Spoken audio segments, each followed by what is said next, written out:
주님께 의탁드리며 예수 그리스도의 이름으로 기도드렸습니다.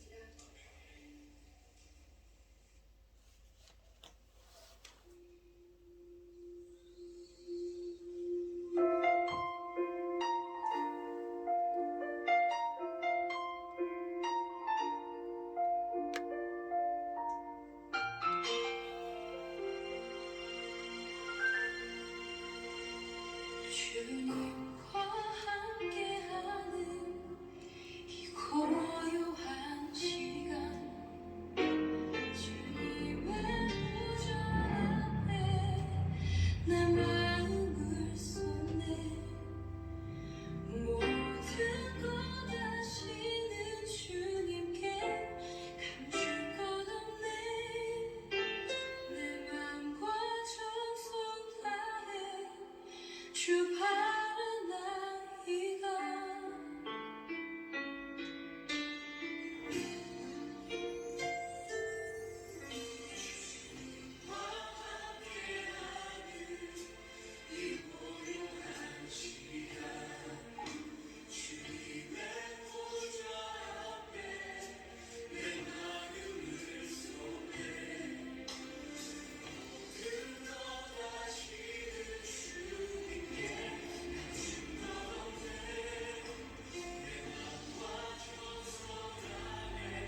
채우소서.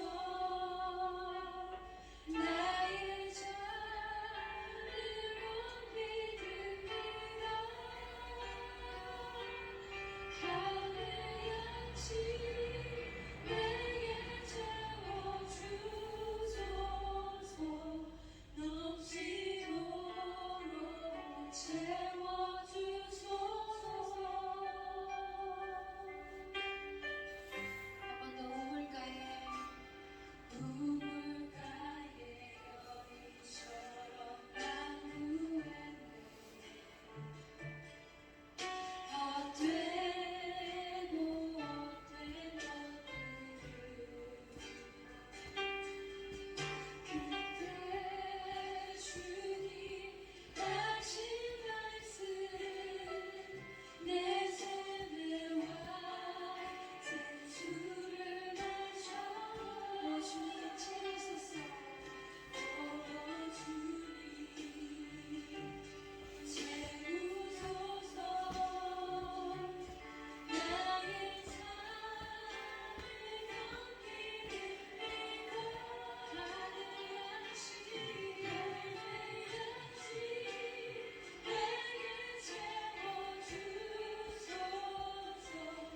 넘치도록 채워주소서. 네, 계속해서 이 찬양 부를 텐데 여러분, 이 찬양이 성경의 어느 구절을 바탕으로 쓰여진 것인지 그 장면을 기억하시나요? 어디 있죠?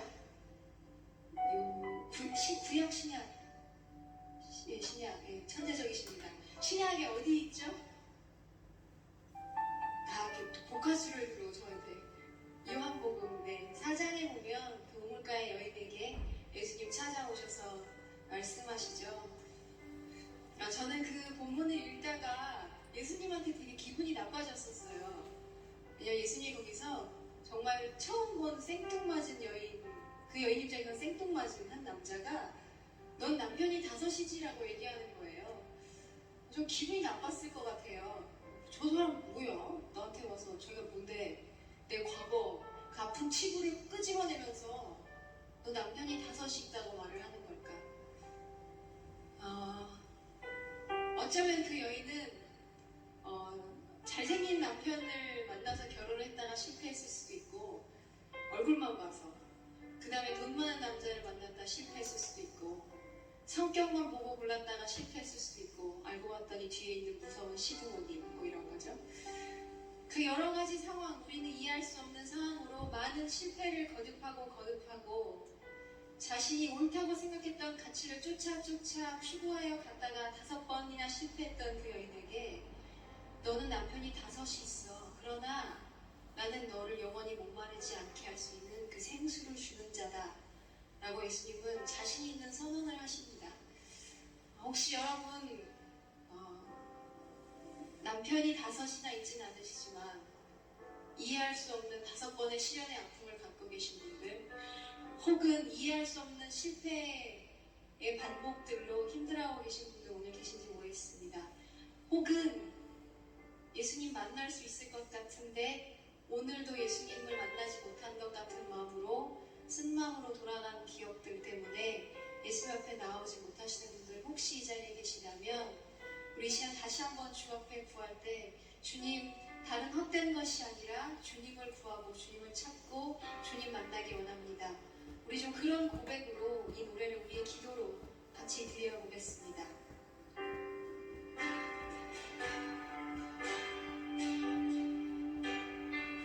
다시 한번 고백할까요? 우물가에 여인처럼 난 구했네.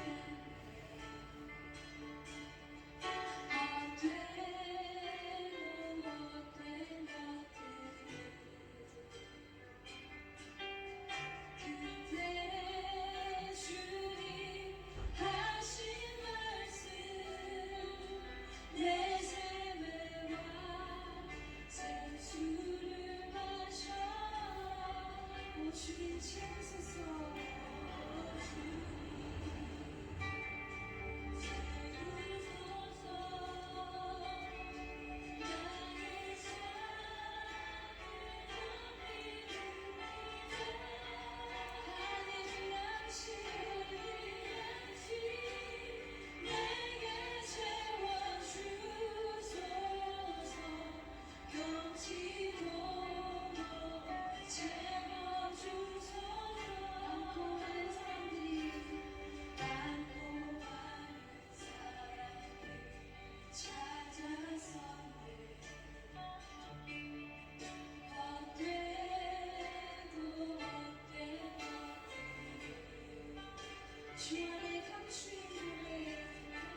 주 나의 안에 있는 주님을 향한 배고픔을 더욱더 일으켜주시고 다른 세상 어떤 것이 아닌 주님으로 그 나의 허기짐을 채울 수 있도록 주 이 시간 만나주십시오. 내 너에게 영원히 목마르지 않는 생수를 주겠다 약속하시는 그 주님을 볼 수 있도록 주 이 시간 만나주시기를 원합니다. 우리 저와 함께 기도함으로 주 앞에 나아가시겠습니다.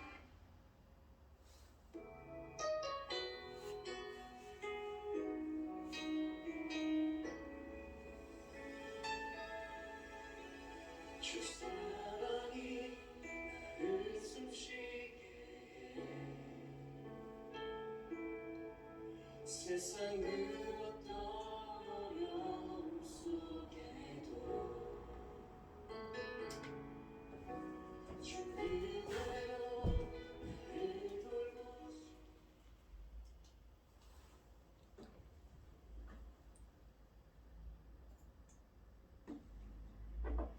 2월 26일 주일밤 예배를 시작하도록 하겠습니다.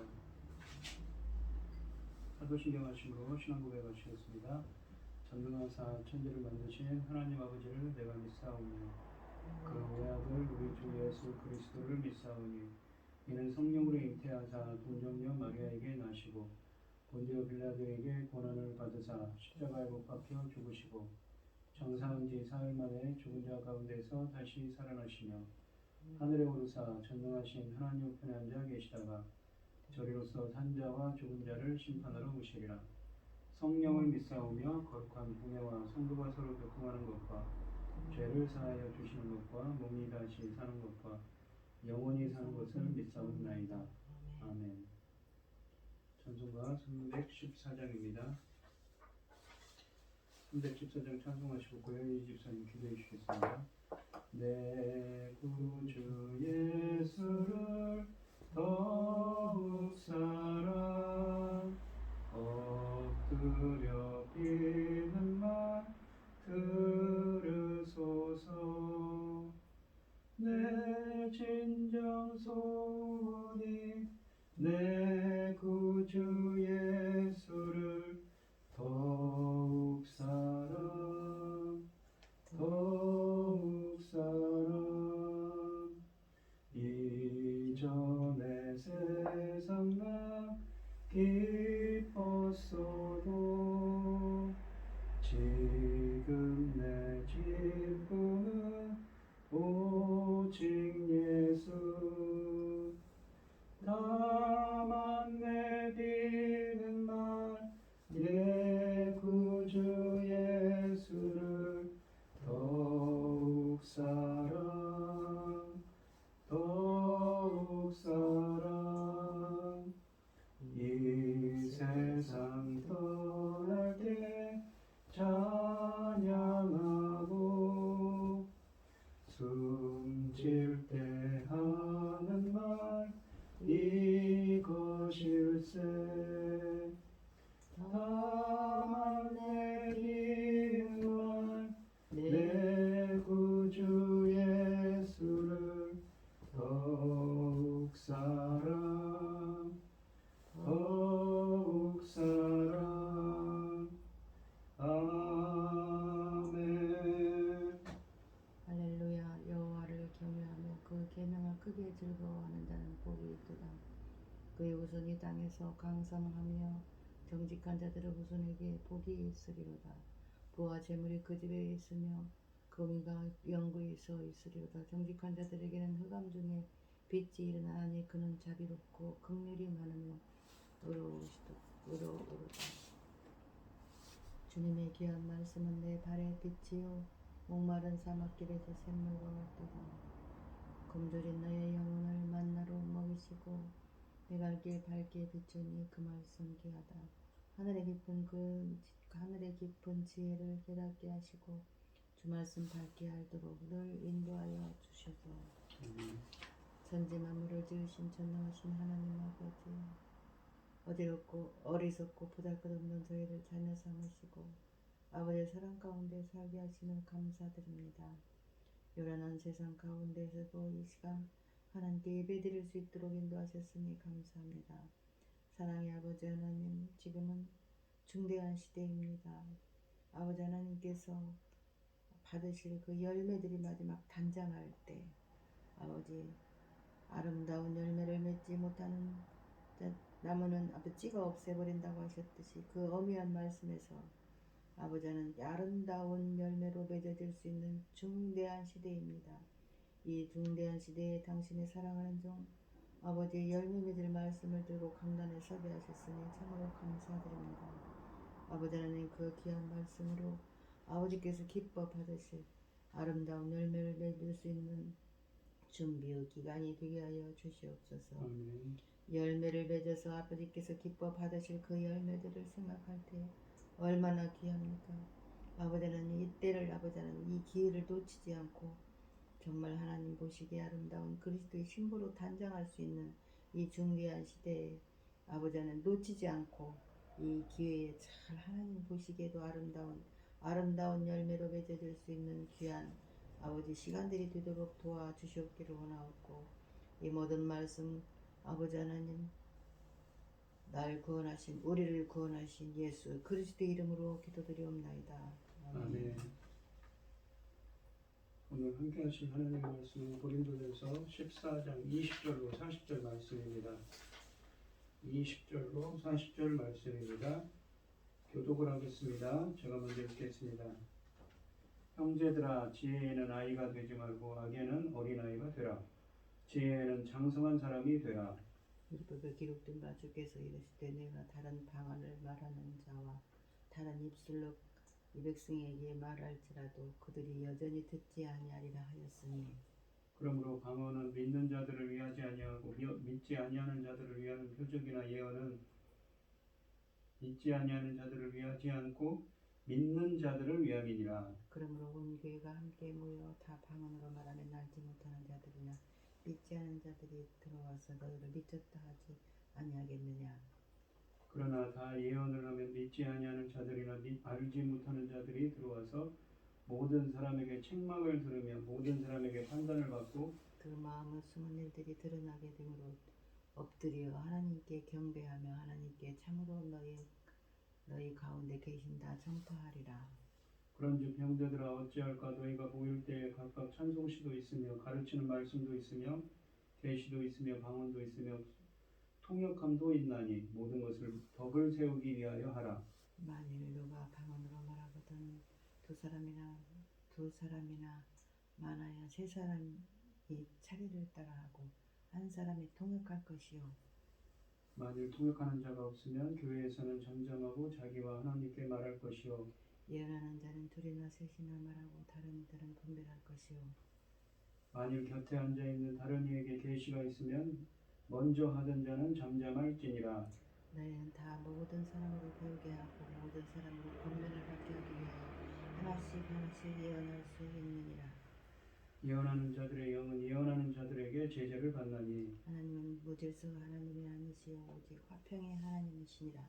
모든 성도가 교회에서 함과 같이 여자는 교회에서 잠잠하라. 그들에게는 말하는 것을 허락함이 없나니 율법에 이른 것 같이 오직 복종할 것이요. 만일 무엇을 배우려 하든 집에서 자기 남편에게 물을지니 여자가 교회에서 말하는 것은 부끄러운 것이라.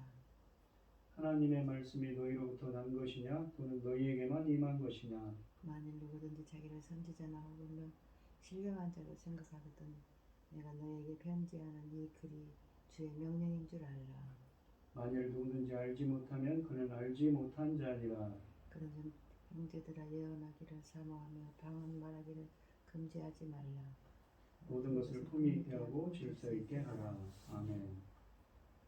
찬송가 342장입니다.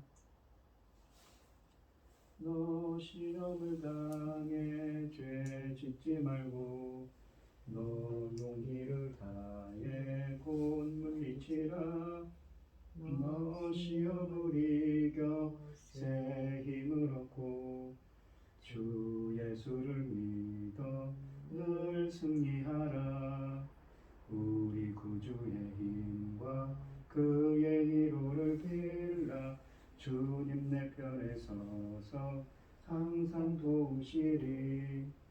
내 친구를 삼가 잘 선택하고 너 언행을 삼가 늘 날 조심하라. 너 열심을 다해 늘 충성하고 온 정성을 다해 주 봉사하라.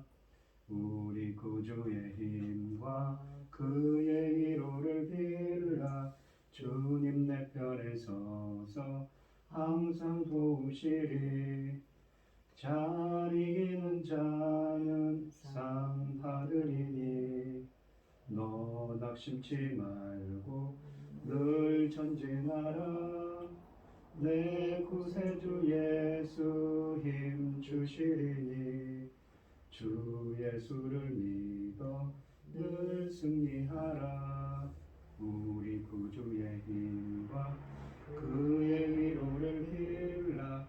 주님 내 편에 서서 항상 도우시리. 아멘. 오늘 본문 말씀의 제목은 품위 있게 질서대로입니다. 지난 시간에 이 은사에 관한 전반적인 가르침에 이어서 오늘 본문 말씀에서는 은사를 어떻게 질서 있고 조화롭게 사용할 것인지 구체적인 실천 방안을 제시하고 있습니다. 20절 말씀을 보시면 형제들아 지혜에는 아이가 되지 말고 악에는 어린아이가 되라. 지혜에는 장성한 사람이 되라 라고 하십니다. 3장 1절로 3절에서 바울은 고린도 교인들에게 자신의 걱정이 무엇인지 설명한 바 있습니다. 그의 걱정은 그들이 여전히 그리스도 안에서 어린아이의 모습을 하고 있기 때문에 어린아이를 다루듯이 다뤄야 한다는 점이었습니다. 본문에서 그는 신자들의 모임에서 방언의 은사를 사용하는 것에 대해 그들의 잘못된 생각을 다시 한번 호되게 질책하고 있습니다. 지난 시간에 했던 14장 1절로 19절 말씀에서는 그 은사를 어떻게 보아야 하는지를 설명했다면 여기서는 지혜에는 아이가 되지 말고 지혜에 장성한 사람이 되라고 말하고 있습니다. 바울은 성도들에게 지혜의 아이가 되지 말라고 말합니다. 방언에 대한 지나친 편견에 사로잡혀 본래의 목적을 잃고 예배에서 남용하는 모습을 두고 하는 권면입니다. 지성만 강조하여 성령의 주권적인 역사를 제한해서도 안 되겠지만 신령한 은사에 도취되어 지성을 흘려 물리치는 흐름도 경계해야 합니다. 어린아이는 교훈적인 것보다는 흥분케 하는 것을 더 좋아합니다. 그러나 성인은 무엇이 더 유익한지를 분별해야 합니다. 고린도 교인들은 방언만으로는 확실한 교훈을 얻을 수 없다는 사실을 깨닫지 못한 채 자신들의 모임에서 방언이 주는 흥분만을 즐기는 그야말로 어린아이 같은 행동을 하고 있었습니다. 물론 악에는 이 어린아이가 되어야 합니다. 지혜가 적용하지 않는 방언을 높이 평가하는 것은 인식 능력에 있어서 유아적인 것입니다. 그러나 기독교인의 삶이 항상 미숙한 상태에 머물러 있어서는 안 됩니다. 성도들이 이런 문제들을 스스로 이해하고 그것에 대해 지혜로운 판단을 내릴 수 있으려면 계속 성장하고 성숙해야 하는 것이지요. 21절 말씀을 보시면 율법에 기록된 바 주께서 이르시되 내가 다른 방언을 말하는 자와 다른 입술로 이 백성에게 말할지라도 그들이 여전히 듣지 아니하리라 하셨으니, 그러니까 성경을 인용하고 있습니다. 율법에 기록된 바. 바울은 이사야서 28장 11절로 12절 말씀을 인용합니다. 그런데 당시에 사용되던 헬라어 성경, 그러니까 70인 성경이나 히브리어 성경에서 이 구절을 그대로 인용하지 않고 오히려 그 구절을 나름대로 각색해서 일반화하고 있습니다. 이 구절을 인용한 바울의 목적은 14장 23절에 나오는 자신의 결론을 뒷받침하기 위한 것이었습니다. 이사야 선지자 시대의 사람들은 자신들의 언어로 전하는 선지자들의 말에도 다른 나라의 방언으로 말하는 사람들의 말에도 귀를 기울이지 않았습니다. 따라서 바울은 방언으로 말하는 것이 아무에게도 확신을 심어주지 못한다는 점을 역설하고 있습니다. 교회 밖에 있는 사람들이 교회 안으로 들어와 고린도 교인들이 방언으로 말하는 것을 듣게 되었을 경우에 아무도 그 의미를 설명해 주지 않을 때에는 그들은 그리스도인들이 미쳤다고 생각했을 것입니다. 그러한 반응은 방언이 이 불신자들을 교회 안으로 이끌지 못한다는 구약 성경의 말씀과 그대로 일치하는 것이었습니다. 오히려 그런 경우는 그들을 되돌아가게 할 뿐만 아니라 그들을 심판의 자리로 몰아넣는 셈이 됩니다. 불신자들에게 필요한 것은 방언이 아니라 분명하게 인식할 수 있는 언어로 전하는 복음의 메시지인 것이지요. 22절 말씀을 보시면 그러므로 방언은 믿는 자들을 위하지 아니하고 믿지 아니하는 자들을 위하는 표적이나 예언은 믿지 아니하는 자들을 위하지 않고 믿는 자들을 위함이니라 라고 하십니다. 고린도 교인들은 방언으로 말하는 것이 사도행전 2장의 경우처럼 불신자들을 위한 표적이라고 주장했습니다. 그러나 바울은 성도들이 이 방언으로 말한 후에 그 의미를 설명해 주어야 하며 모든 영광을 하나님께 돌려야 한다고 주장합니다. 그럴 때 비로소 구원받지 못한 불신자들이 영적인 실체에 대해 확신을 갖게 되고 나아가 기독교 신앙을 더 깊이 찾으려는 마음이 생길 것입니다. 이것이 불신자들에게 다가가는 한 방법이기는 하나 더 나은 방법은 하나님의 메시지를 정확하게 명확하게 전달하는 것입니다. 구약의 표적들이 그랬듯이 방언도 불신자들에게 표적이 되는 것입니다. 이 23절 말씀을 보시면 그러므로 온 교회가 함께 모여 다 방언으로 말하면 알지 못하는 자들이나 믿지 아니하는 자들이 들어와서 너희를 미쳤다 하지 아니하겠느냐. 방언으로 말하면 그것을 해석할 수 있는 사람 알게 되죠.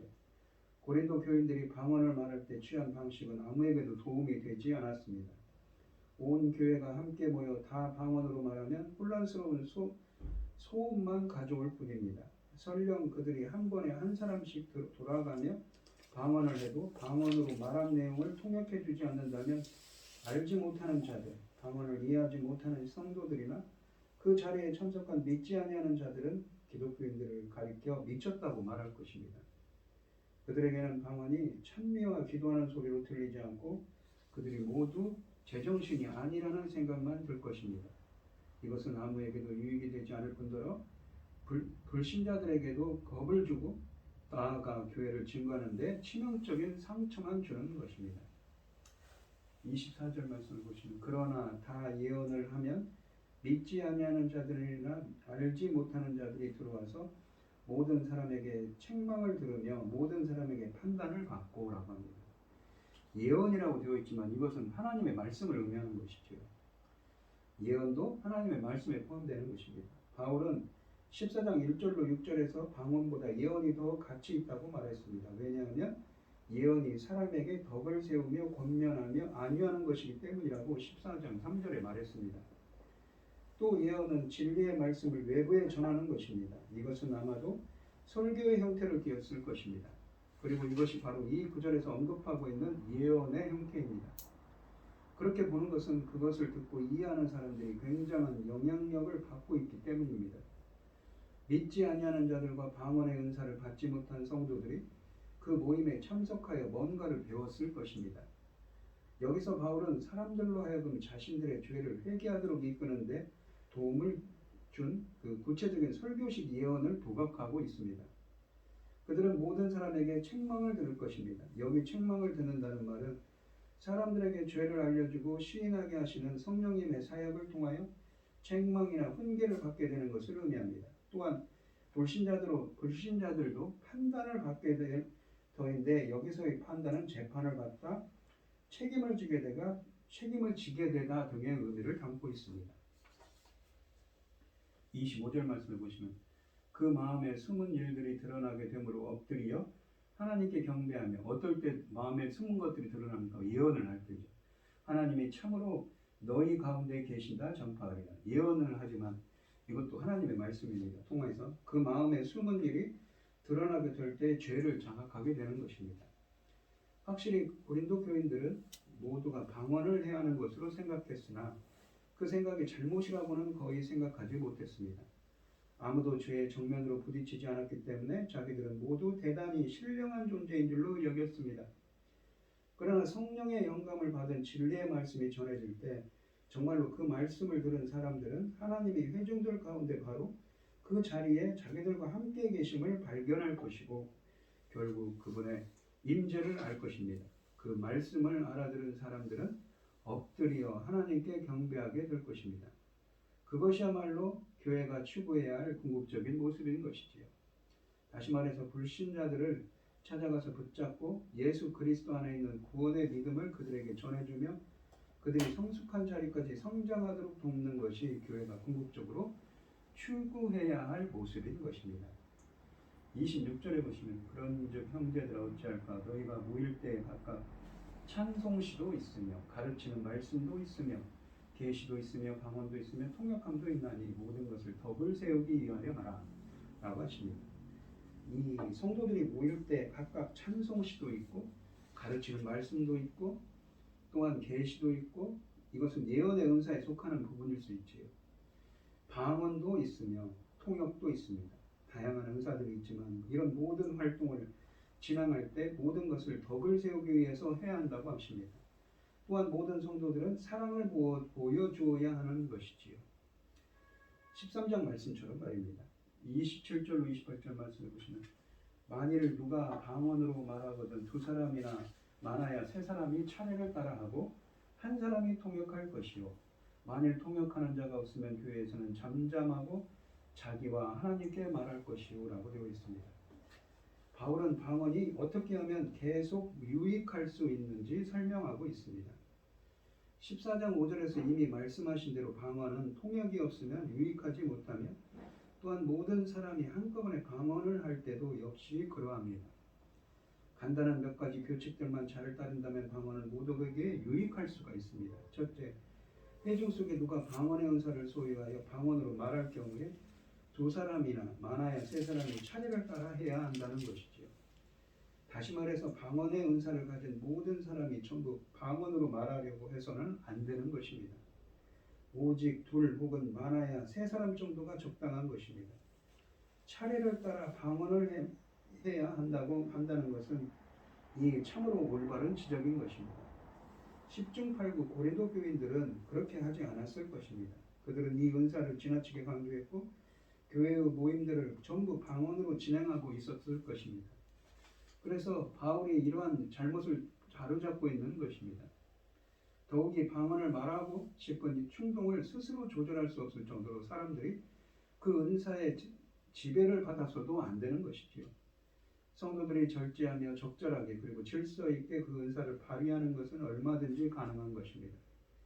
방언을 사용하는 것과 관련된 또 하나의 규정은 한 사람이 통역을 해야 한다는 것입니다.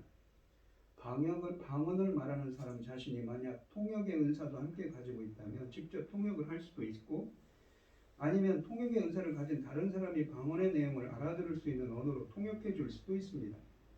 반드시 통역자가 있어야 하기 때문에 바울은 다음과 같이 말하고 있습니다. 28절에 보시면 만일 통역하는 자가 없거든 교회에서는 잠잠하고 자기와 하나님께 말할 것이요 라고 하십니다. 방언의 은사를 소유한 사람들이 자신에게 통역의 은사가 있음을 알고 있다면 또 회중 가운데 통역의 은사를 소유한 사람이 한 사람도 없다면 교회에서는 잠잠해야 합니다. 하나 바울은 성도들의 은사 사용을 금하고 있는 것이 아니라 자기와 및 하나님께 말하며 조용히 기도할 것을 그들에게 교훈하고 있는 것이지요. 29절에 보시면 예언하는 자는 둘이나 셋이나 말하고 다른 이들은 분별할 것이요 라고 되어 있습니다. 방언을 사용하는 것에 관한 분명한 규정들을 설명한 바울이 곧이어 예언을 말하는 것에 대한 규정들도 제시하고 있습니다. 비록 이 은사가 바울이 성도들에게 추천한 특별 은사였지만 그것 역시 사랑과 교훈과 질서라는 원칙 아래 사용해야 하는 것입니다. 그것을 명심하라고 하는 것이지요.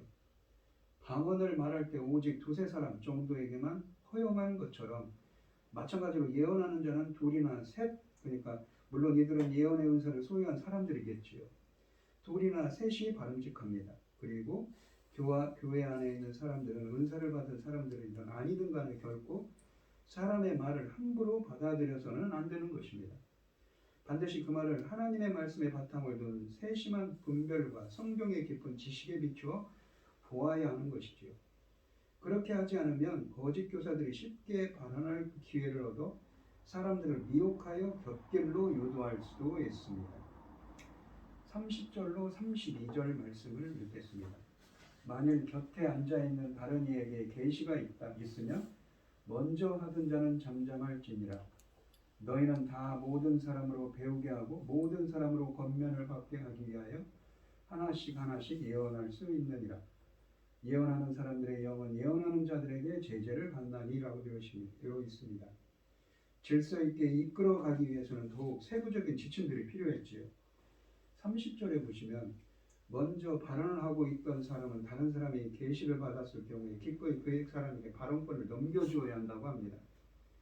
계시가 갑자기 어떤 사람에게 임한다는 것은 이 은사가 이렇게 어떻게 주어지는지 그리고 그것을 어떻게 사용해야 할지를 설명해 주고 있습니다.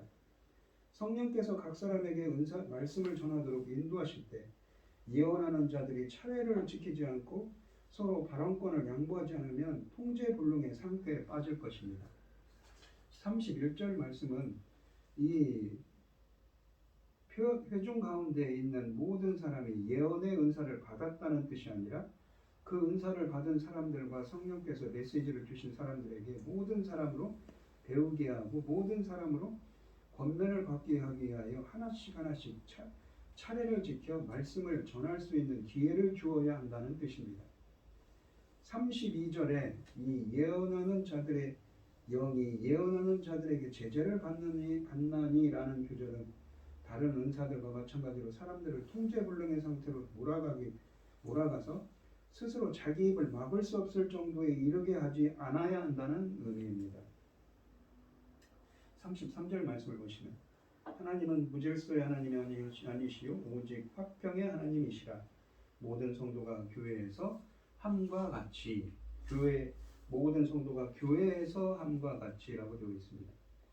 교회의 예식을 필히 질서 있게 제어해야 하는 것은 하나님은 무질서의 하나님이 아니시고 오직 화평의 하나님이시기 때문입니다. 예배 때 모든 것들이 조화와 질서 속에서 이루어져야 하는 것이지요.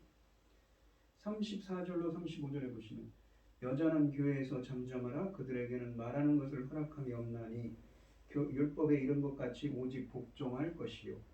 만일 무엇을 배우려거든 집에서 자기 남편에게 물을지니 여자가 교회에게 말하는 것은 부끄러운 것이라 라고 되어 있습니다. 이 말씀의 의미가 오늘날 여성들을 교회에서 한마디도 하지 말라는 것인가요? 그것은 아닙니다. 그러나 32절 하반절에 보시면 32절 하반절에 뭐라고 되어 있습니까? 이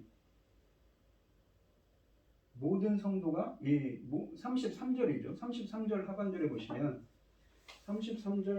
보시면 모든 성도가 교회에서 함과 같이 34절로 여자는 교회에서 잠잠하라고 합니다.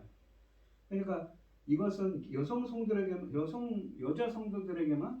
여자들에게만 국한된 것이 아니라는 것입니다. 여기서 사용된 잠잠하라는 뜻의 헬라어 단어는 14장 28절에서도 사용되고 있는데 14장 28절에도 있지요. 만일 통역하는 자가 없으면 교회에서는 잠잠하라고 하죠.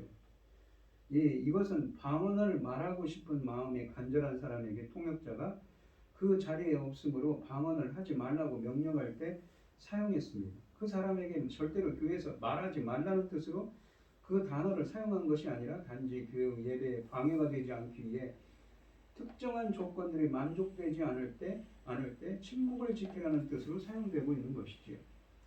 또한 동일한 헬라어가 14장 30절에도 쓰여집니다. 또 한 번 사용되는데 이것은 예언을 말하고 있는 예언자에게 다른 사람이 계시를 받았으므로 말하기를 멈추라고 합니다. 다른 이에게 계시가 있으면 먼저 하던 자는 잠잠할지니라 똑같은 말을 씁니다. 잠잠하라고 요구할 때 쓰입니다. 이 단어가 예언자에게 절대로 말하지 말라는 뜻으로 사용된 것이 아님을 다시 한번 분명하게 알 수가 있습니다. 질서를 지키고 조심하라는 거죠. 이것을 오해하면 그 사람의 은사를 부인하는 말처럼 들릴 수도 있습니다. 그러나 남성들도 마찬가지로 여성들도 방언이나 통역이나 예언의 은사를 받았기 때문에 자신들의 은사를 발휘하기 위해 말하는 기회를 갖는 것은 필요했습니다. 바울이 여기서 언급한 말하는 것은 예배 의식을, 그러니까 말하는 것은 무엇입니까? 여자는 교회에서 잠잠하게 그들에게 말하는 것을 허락함이 없는 그 말한다는 것이죠. 예배 의식을 방해하거나 예배를 엉뚱한 방향으로 몰고 갈 수 있는 부적절한 질문들을 하는 것을 가리킵니다. 그러니까 예배의 질서를 지키라는 것이죠. 그러므로 여성들은 결코 말을 할 수 없었기 때문이 아니라 교회 전체의 덕을 세우는데 별 도움이 되지 않는 질문들을 마구 내뱉으면 안 됐기 때문에 모든 성도가 교회에서 함과 같이 여자는 교회에서 자중하고 있어라는 것입니다. 그리고 35절에서 보시면 만일 무엇을 배우려거든 집에서 자기 남편에게 물어보라고 말하기 전에 먼저 남편에게 물어보라고 바울은 말하고 있습니다. 고린도 교회의 여성 신자들은 그리스도 안에서 새로운 자유를 얻음으로 배우고 예배에 참여하는 것을 자유롭게 할 수 있었습니다.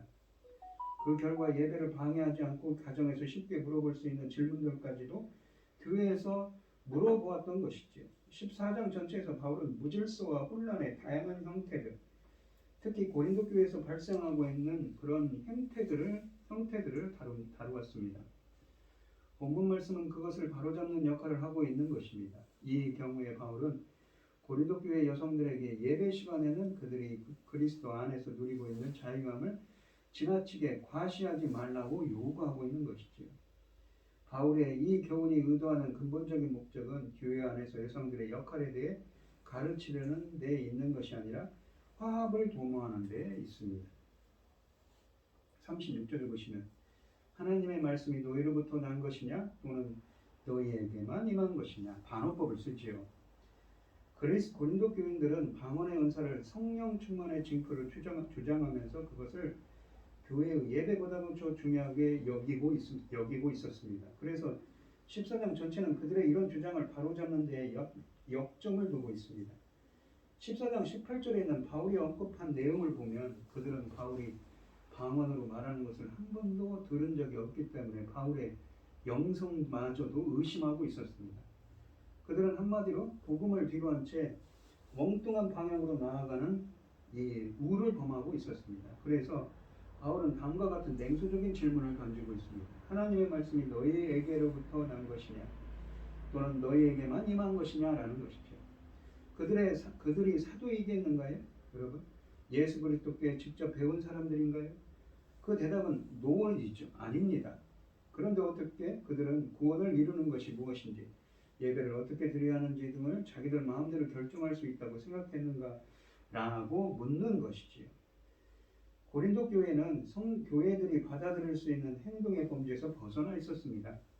따라서 그들에게는 변화가 필요했습니다. 고린도 교회들은 두 가지 사실을 분명하게 인식해야 했습니다. 하나는 모든 참된 성도들이 구원을 받는 순간에 성령으로 충만케 된다는 것이고, 다른 하나는 그들이 모두 각기 다른 은사들을 발휘하게 될 것이라는 사실입니다. 이러한 다양성이 바로 교회의 원동력이 된다는 것이죠. 왜냐하면 이런 다양성 덕분에 교회의 모든 필요한 지체들이 제공하는 은사들로 교회가 제대로 기능을 발휘할 수 있기 때문인 것입니다. 37절로 38절 말씀을 보겠습니다. 만일 누구든지 자기를 선지자나 혹은 신령한 자로 생각하거든 내가 너희에게 편지하는 이 글이 주의 명령인 줄 알라. 만일 누구든지 알지 못하면 그는 알지 못하는 자니라. 그러니까 무엇을 알지 못하냐? 이 글이 주의 명령인 줄 알지 못하는 자는 그는 알지 못하는 자라고 하죠. 여기서 이 영적인 자는 보통 무엇입니까? 신령한 자라고 하는데, 이 신령한 자라는 표현은 영적인 자는 푸뉴마티쿠스라는 표현입니다. 보통 성령의 영감을 받고 성령의 인도에 따라 사는 것을 지칭하는데, 이 고린도 교회, 이 고린도서에서는 본문의 맥락에서는 성령의 은사를 받은 자, 방언을 하는 자를 지칭하는 것으로 이해하는 것이 맞지요. 이 말은 33절에서 시작된 이 14장 전체의 권면, 곧 선지자와 함께 다른 방언하는 자에 대한 권면을 마무리하는 중에 나오기 때문입니다. 바울은 스스로 성령의 영감을 받은 자로서 성령의 영감을 받은 자들에게 말합니다. 고린도 교회의 스스로 선지자 또는 성령의 사람이라고, 신령한 사람이라고 주장하면서 이 바울의 가르침에 거스르는 주장을 하는 자들이 있었든지 아니면 그런 자가 있을까 우려하여 덧붙이는 말인 것입니다. 성령의 영감을 진정으로 받은 선지자나 다른 은사 받은 자는 바울이 이 편지에 쓴 가르침이 성령의 영감에 의한 것이고 주의 명령인 것을 알게 될 것이라는 의미입니다. 그러나 선지자로 자처하는 자가 이것을 알지 못하면 그것으로서 그가 하나님의 의에 알게 되지 않은 자, 즉 성령이 그의 속에 역사하지 않는 자임을 드러내는 거라는 표현입니다. 39절로 40절 말씀을 보시면 만일 누구든지 알지 못하면 그런즉 내 형제들아 예언하기를 사모하며 방언 말하기를 금하지 말라. 모든 것을 품위 있게 하고 질서 있게 하라라고 하십니다. 바울은 예배에 대한 그들의 질문에 내 형제들아 라는 말과 함께 친근한 어조로 자신의 대답을 마무리하고 있습니다. 그는 진정으로 그 성도들을 사랑했으며 그들이 다른 것에 미혹을 받아 곁길로 가지 않고 주님 안에서 계속 성장할 수 있게 그들의 잘못을 바로 잡아 주려고 했던 것이죠. 어떤 잘못입니까? 바로 교회의 질서가 없게 예배나 은사나 그러한 은사를 가지고 마치 은사주의에 빠져서 이 질서가 없이 그러한 이 은사들을 사용하는 것에 대해서 이 바로잡기 위해서 말하고 있는 것이죠. 그들은 예언하기를 사모해야 합니다. 왜냐하면 예언이 성도들을 교육하는데 다른 어떤 도구들보다도 훨씬 더 강력하기 때문입니다.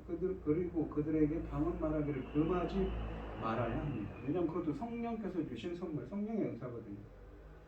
왜냐하면 방언은 성령님이 은혜로 주시는 선하고 참된 선물이기 때문입니다. 또한 그들은 모든 것을 합당하게 질서대로 해야 하는 것이죠. 우리들도 성령께서 은혜로 주신 선물인 은사를 바로 알고 품위 있게 질서 있게 행하는 여러분들이 되시기를 바랍니다. 기도하겠습니다. 하나님 아버지 감사합니다. 고린도 교회는 은사주의에 빠질 수 있었고 바른 성령의 은사에 대한 바른 신앙을 갖고 있지 못했습니다. 그래서 이러한 고린도서를 통해서 이 서신을 통해서 바울은 그것을 바로잡기를 원했습니다. 방언이든 은사든 모두 하나님께서 교회의 덕을 세우기 위해 주신 은사들입니다. 그러한 은사들을 잘 사용할 수 있도록 저희들을 인도하시고 함께하여 주셔서 교회가 이 그리스도의 몸된 교회가 잘 세워질 수 있도록 역사하여 주시옵소서. 이 모든 말씀 거룩하신 예수님 이름으로 기도합니다. 아멘.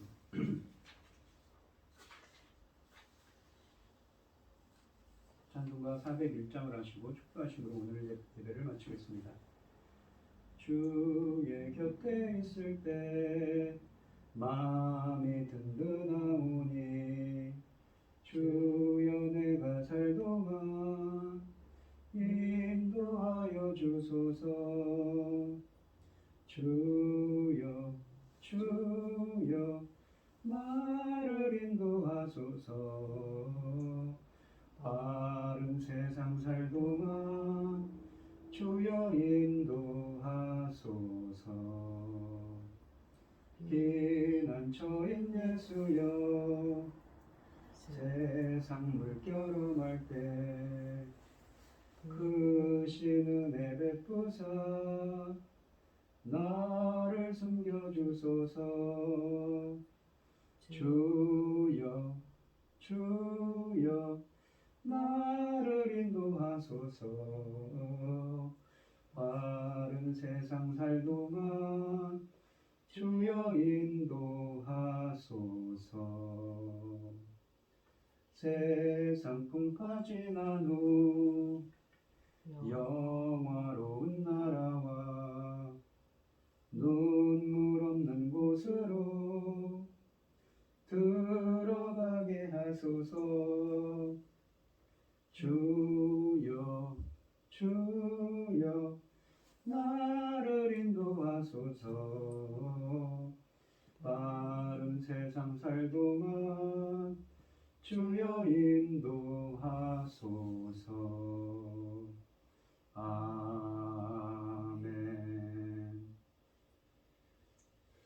이제는 주 예수 그리스도의 은혜와 하나님의 극진하신 사랑과 성령의 교통하심이 성도들 머리머리 위에 이제부터 영원히 함께 있을지어다. 아멘.